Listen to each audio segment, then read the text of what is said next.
Assalamualaikum warahmatullahi wabarakatuh. Qalu subhanaka la ilma lana illa ma 'allamtana innaka antal alimul hakim.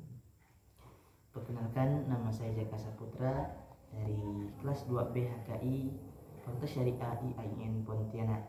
Dalam hal ini kami memenuhi tugas mata kuliah Hukum Perdata. Baiklah kawan-kawan yang dirahmati oleh Allah Subhanahu wa taala, hukum perdata bagi kalangan mahasiswa hukum adalah merupakan suatu hal yang penting dan pastinya bisa wajib kita pelajari. Di sini saya akan coba menguraikan mengenai apa definisi dari hukum perdata sendiri, kemudian fungsi dari hukum perdata, tujuan dan kaidah yang terdapat dalam hukum perdata. Pertama, kita harus mengetahui definisi daripada hukum perdata.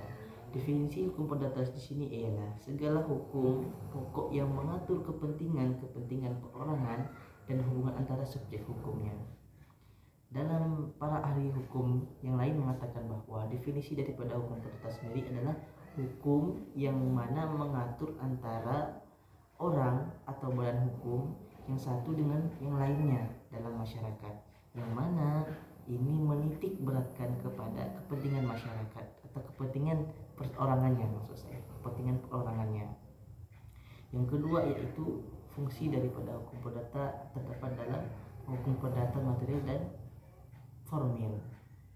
Hukum perdata material di sini ialah yaitu aturan yang mengatur hak dan kewajiban perdata, sedangkan formil ini ialah hukum yang mengatur bagaimana cara kita dalam melaksanakan daripada hukum perdata materialnya.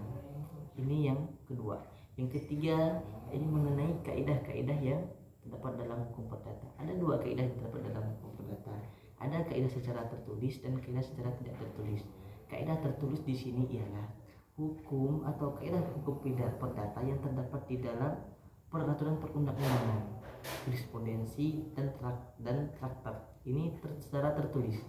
Sedangkan kaidah hukum perdata yang tidak tertulis ialah kaidah hukum perdata yang lahir atau timbul, tumbuh dan berkembang dalam praktek kehidupan masyarakat atau kebiasaan masyarakat.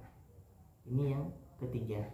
Sedangkan yang keempat, tujuan daripada kita mempelajari hukum perdata ini ialah untuk kita menciptakan kedamaian antara sesama manusia, mengatur hubungan antara individu dan dalam masyarakat, juga untuk mempertahankan bagaimana memperlindungkan hukum untuk mencegah tindakan main hakim sendiri. Kita lumrah mengetahui bagaimana contoh-contoh daripada hukum perdata, seperti halnya waris, perkawinan dan sebagainya. Mungkin di sini dapat saya sampaikan. Mungkin mohon maaf, saya akhiri. Juga saya mohon maaf lahir dan batin dalam rangka ini. Saya akhiri. Wassalamualaikum warahmatullahi wabarakatuh.